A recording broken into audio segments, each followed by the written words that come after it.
はい、こんにちは、リビです。今回は部下からの誤解を生みやすい上司の言葉というテーマでやっていきたいと思います。で、私、機械設計者として7年間今まで仕事をしてきているんですけれども、設計の仕事をしているとですね、日々いろんなトラブルとかもあったりすると思うんですけれども、そんな中でも比較的多いのかなって思うのが、上司とのコミュニケーションに関するトラブルですね。例えば上司から仕事の指示をされたりとか、あとは上司に対して報告、連絡、相談とかをしている、そんな中でですね、上司からこんな風に言われて困ってるとか、すごい突然そんなこと言われるなんてみたいな感じでびっくりするっていう、そんな人いるかと思うんですよ。で、一方上司側の目線に立ってもですね、そういう意味で言ったつもりじゃないのに変な風に受け取られてしまったみたいな。で、そんな誤解からですね、上司と部下との間で溝ができてしまったりとか、トラブルの火種がどんどん大きくなってしまったみたいな。結構燃えてるなっていうパターンだと、あの時ああいう風に言いましたよねとか、なんでそんな理不尽なんですかみたいな。そういう風に部下から言われてしまったりとか、上司の方もですね、そういう風に言ったつもりはないとか、あとはそもそもそんなこと言った覚えはないみたいな、そういう風になっちゃったりとかですね。この覚えがないっていうのもまたちょっと誤解を生みやすくて、その上司が本当に覚えてないっていうパターンもあれば、部下の方がその言葉の意味っていうのをその過大解釈しちゃって、そういう風に言ったんだっていう風に言っちゃってるパターンとか、いろんなパターンがあって、また話がこじれやすいんですけれども、そういう風な経験をしたなっていう、そういう人もいるかと思います。そもそも機械設計っていう仕事なんですけれども、機械を作るのが仕事ではあるんですけれども、結構ですね、コミュニケーション能力が重要だったりするんですね。っていうのもですね、その機械を作る上では、機械屋さんとか電気屋さん、ソフト屋さんって、いろんな立場の人がいるかと思うんですけれども、機械設計の人がそのプロジェクトのリーダーになったり、そのプロジェクトの取りまとめをやるみたいな、そういう役目を負うことが多いんですよ。そもそも機械設計の仕事を選んだ理由っていうのがですね、私もそうなんですけれども、人を相手にするような仕事、例えば営業みたいな、そういう仕事ですね、それが向いてないなっていうふうに思ったから機械設計という仕事を選んだと、それが理由の一つにもなってるっていう人いるかと思うんですよ。ただ機械設計という仕事に実際になってみたら、意外と人とコミュニケーションを取ることが多くて、技術系に来たのにそんなつもりじゃなかったのにみたいな、そんな人もいるかと思います。私の偏見なんですけれども、その機械設計の仕事をやってる人でそのコミュニケーション能力の高い人って、ほとんどいないですね。で、機械設計者で多いのがそのコミュ障っていうわけではないんですけれども、例えばあれとかこれとかそういう指示語が多かったりとか、言わんくてもわかるやろっていう風に思ってたところが、それを言わなかったせいでトラブルになっちゃったっていうところとか、あとは自分が発する言葉っていうのが相手からはどういう風に受け取られるかっていうところがちょっと弱かったりとか、そういうところがちょっと多いのかなっていう風に思います。私も人のこと言えないところは結構あるんですけれども、ということで今回は部下からの誤解を生みやすい上司の言葉というテーマで話をしていきたいと思います。上司や先輩の立場にいる方がですね、これから話すことについてはちょっと気をつけてくださいねっていう、そういう側面があるのはもちろんなんですけれども、自分は部下とか下っ端の立場だからっていう、そういう人もですね、上司とか先輩からふとこう言われた時に変に解釈をしてそのトラブルに発展しないよう、そういうチェックに使っていただければと思います。一つ目はですね、期待してないから。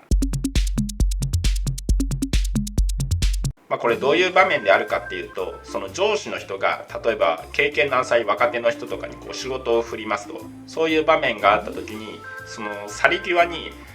期待はしてないからっていう風に言われたと。で、これ部下の人が変に受け取るとですね、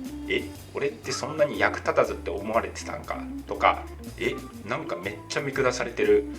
これってパワハラなんかみたいな、そういう風に受け取っちゃったってパターンですね。で、これ個人的な感覚なんですけれども、これ多分ドラマの見過ぎですね。半沢直樹的な、そういうドラマを見過ぎていると、ついついこういう意味に捉えがちだと思うんですけれども、そういう意味を込めてその上司の人が部下に対してその期待していないからっていう場面はほぼないですね。じゃあこれ上司何を思ってこんなこと言ってるかっていうと、おそらく一番はですね、そのプレッシャーを過度に与えたくないっていう、そういうことだと思います。で、これ逆を考えてみればわかるかと思うんですけれども、期待してるぞって言っちゃうと、絶対期待に応えないといけないんだとか、ミスはしちゃいけないなとか、そういうふうに萎縮しないかっていう、そこが心配なんだと思います。よくオリンピック選手とかであるんですけれども、オリンピックに出る前まではいろんな大会に出て優勝したりとかしてもですね、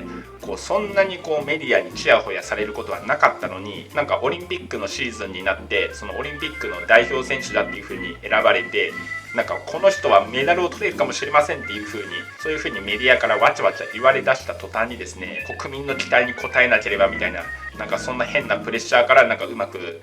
パフォーマンスが発揮できなかったみたいな、そういうことってよく聞くと思います。で、期待していないからっていう上司ってそういう風になっちゃうのが嫌だっていう、そういうことがあるんだと思います。で、私の経験上ですね、その期待していないからっていう上司って意外といい上司が多いと思うんですよ。特に部下がその経験が浅い場合ですね、一生懸命やっていてもその失敗しちゃったりとか、ミスがあったりとか、そういうことはあるよねっていう、そこが分かってる上司ですね。で、それよりも、機械設計っていう仕事にせっかく就いたんだから、純粋にそれを楽しんでほしいみたいな、そういうところとか、あとは何か困ったこととかわからないことがあったら気軽に自分のことを頼っていいよっていう、そういうニュアンスが多いですね。で、これも自分の偏見なんですけれども、その期待をしているぞっていう上司と期待をしていないっていう上司ですね。で、この両者なんですけれども、期待をしてるぞっていう上司は結果が全てみたいな上司が多いイメージがあります。例えばミスしちゃいましたとか、悪気はないけどこういうのをちょっとやらかしてしまいましたみたいな、そういうことがあった時に、俺を失望させてくれるなよみたいな、そういう感じの人が多い印象を受けます。で、一方ですね、期待していないからっていう上司はどちらかというとプロセスを重視する人が多いんじゃないかなと思います。で、プロセスを重視っていうのはその結果はどうでもいいとか、とにかくマニュアル通りにやれとか、そういうことではなくてですね、まず結果は追い求めましょうと、そこは前提なんですよ。ただじゃあ結果がうまくいきませんでしたってなった時に見直すべきなのはプロセスでしょと、そういうことですね。要するにその結果とプロセスっていうのはその対立構造にあるような、そういうものではなくって、その線でつながっているもの、プロセスの延長上に結果があるものだっていう、そういうことですね。なので結果がうまくいきませんでしたってなった時に、そのプロセスのどこがまずかったのかとか、あとはどこを改善するべきかとか、そこを深掘っていこうよと。で、深掘った結果、次からはこういう風にしてみようとか、こういうことが起こらないように、こういうルールにしてみようとか、こういうツールを導入しようとか、そういう風にして自分の設計スキルっていうのを上げていってほしいと、そういう風に考えている人が多い印象です。で、2つ目はですね、責任。これはどういう場面であるかっていうと、主にトラブルとかミスが起こった時ですね。上司が部下に対してちょっといいかと呼ばれてですね、お前こういうミスをしたよなと。で、どう責任を感じてるんだって、そういうふうに言われるパターンですね。で、実はですね、この責任という言葉でですね、上司とめちゃくちゃ揉めたっていう経験を私過去にしてるんですね。で、責任って言われるとその部下からしてみるとですね、いや、あなたが責任者でしょってなるんですよ。一方上司の立場からするとですね、お前が設計したんだろうと、そういうことになるんですね。で、俺は責任者じゃないからいいやみたいな、そういう無責任な感じで適当に仕事すんなと、そういうことですね。で、これはですね、言ってること自体はお互い間違ってはないんですけれども、論点がずれてるんですよね。で、部下からしてみれば責任って言われるとその失敗の責任を取らされてるって思いますし、上司からしてみれば設計者としての責任は果たせよと、そういうことですね。で、そこが食い違ってるので、お互い相手に裏切られたっていう風に思ってこういうトラブルになっちゃってるんですよね。まず部下の立場の人なんですけれども、責任っていう言葉が出てきた時にですね、俺は責任を取らされてるんだっていう風に思い込むんじゃなくって、一旦落ち着きましょうと、そこが大事です。で、責任者でもない俺がなんで責任を追及されんねんって、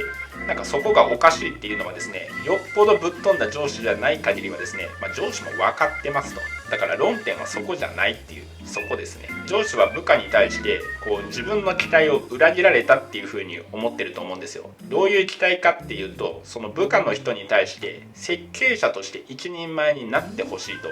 で、そのためにこれからもいろいろ仕事を任せていきたいと、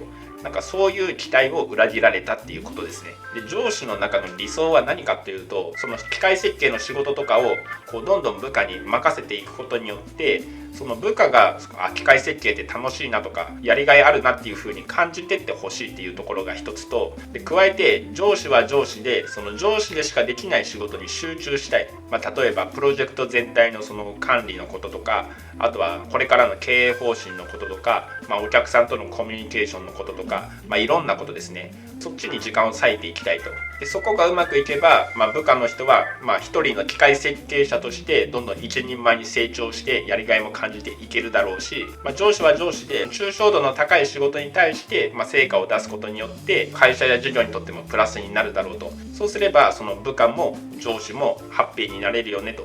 そこが理想なんですね。で多くの上司は多分そういうふうに考えてると思うので、部下の人はまず冷静になってそれを頭に入れましょうと。で一方ですね、その上司の人はその部下が失敗をしたとかミスをしたっていうその手の話に対してはもうちょっと丁寧にコミュニケーションしましょうと、そういうことですね。で多くの人はですね、多分責任っていきなり言われたらびっくりすると思うんですよ。これなんでって思う方は、じゃあ自分が言われてみたらっていう風に考えてみたらちょっとは想像つくんじゃないかなと思います。で私この前ですね、転職サイト比較プラスっていうそういうウェブサイトの記事をたまたま見たんですけれども、最近若手の人でその出世欲のない人っていうのが増えてると。このアンケートによるとですね、その将来役職者になりたいですかっていう質問に対していいえと答えた人っていうのがもう8割前後いるんですね。でなんで出世したいと思わないかっていうその理由のところの1位がですね、責任のある仕事をしたくないからなんですよ。なので安易に責任っていう言葉を使うとですね、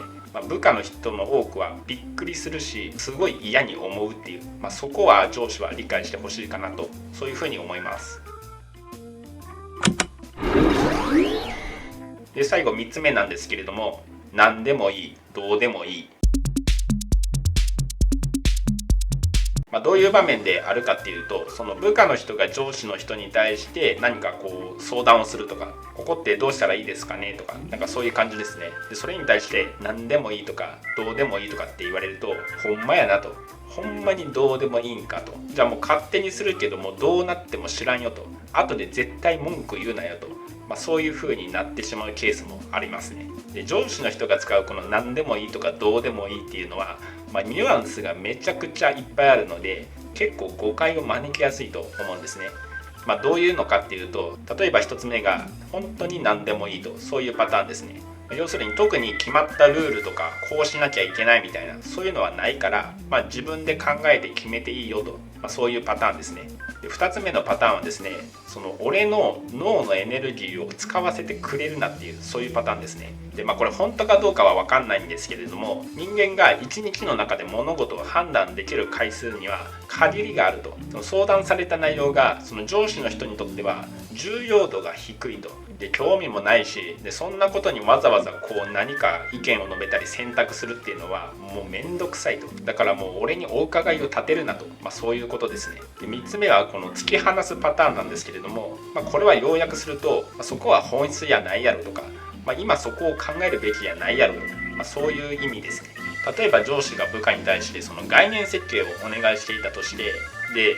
部下が何か悩んでると、で何について悩んでるのかっていうのを聞いてみたら、ここの面取りって C2 がいいんですかね C3 がいいんですかねとか、でそこで上司が部下に対してんなことはどうでもいいと、要するに今それについて悩んでる場面ではないよと、そもそもこの資料書にある内容を成立させようとしたらどういう構造にするべきなのかを考えろと、そういうことですね。で4つ目もこれ突き放すパターンなんですけれども、それぐらい自分で考えろと、そういうパターンですね。要するにその目的とか要件とか考えれば別に聞かなくても分かるやろと、そういうことですね。例えば部下が上司に対してここのカバーって鉄板がいいんですかね、それとも樹脂の透明の板がいいんですかねみたいな、そういう質問が来た時にそんなことどうでもいいやろみたいな、でそんなのは鉄板だったらどうなるかとか透明の樹脂の板だったらどうなるかとか、お客さんが何を求めているかを考えたら分かるやろと、そういうことですね。例えば鉄板の方が強度が出るからそっちの方がいいとか、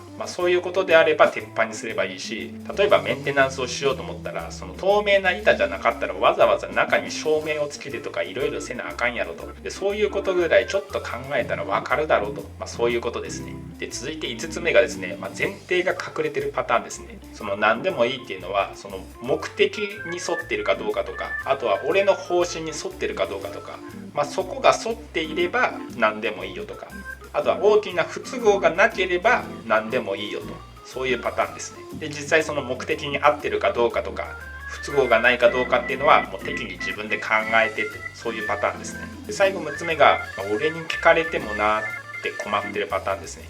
例えば部下の人が上司の人に対して、ここの塗装の色って白がいいんですかね、緑がいいんですかねみたいな。でそれに対して上司が何でもいいんじゃないとか、どうでもいいんじゃないとか、そういうパターンですね。いや俺に言われてもよう知らんしみたいな、他の人に聞いてとか、そういうニュアンスなんで、例えばお客さんに聞くとか、そういうことをしてねっていう、そういうことになりますね。で私が思いつく限りでも、こんな6パターンがありますと。ただこの何でもいいとかどうでもいいっていう言葉って、その部下の人でもプライベートとかでも頻繁に使うと思うんですね。例えば自分の旦那さんだとか奥さんが料理を作りたいよってなった時に、今日何食べたいってなったら、なんかもうめんどくさい時は何でもいいよってなっちゃいますよね。あとは友達と飯食いに行くっていう話になった時に、何食いに行くってなった時にもう何でもいいってついそうなっちゃいますよね。とは言ってもですね、この何でもいいどうでもいいって言われた時にどうすりゃいいのってなると思うんですけど、何でもいいどうでもいいって言われたら結局自分が判断するっていう、そういう風になると思うんですけれども、何をもってどう判断したのかっていう、そこはちゃんと上司に報告するようにしましょうと。でこういう報告を怠ったりするとですね、下手すると先ほどのその責任云々かんぬんみたいな、そういう問題にも発展する可能性があるので、そこは部下の人は丁寧にやる必要があるかなと思います。でまとめなんですけれども、部下からの誤解を生みやすい上司の言葉っていうのは、主に3つありますよと、そういう話ですね。で個人的に大事かなって思うことがいくつかあるんですけれども、まずはこの誤解を生みやすいような表現はなるべくしないようにしましょうと、そういうことですね。それでもどうしてもこういう言葉を使ってしまう場面っていうのがあるかと思うんですけれども、そういった時にはちゃんと補足説明もしましょうと、そういうことですね。要するに期待してないからだけ言われると、これどう受け取ったらいいのって困りますし、あとはもう何でもいいってだけ言われても、いやだからどうしたらいいのっていう風になっちゃいますよね。なのでこういう言葉がついポロッと出てしまった時には、必ず補足説明はするようにと心がけた方がいいんじゃないかなと思います。で部下の人もですね、こういう言葉を言われたからといって、うわパワハラだとか、あとはもう今言った言葉ほんまやなと、もう聞いたぞとか、そういう風に捉えるんじゃなくて、もうちょっと冷静になりましょうと。で特に SNS とか見ててそうなんですけれども、何か日々ニュースがあったりとか、誰かの情報提供があったりとか、そういうことがあった時にバズることってあると思うんですよ。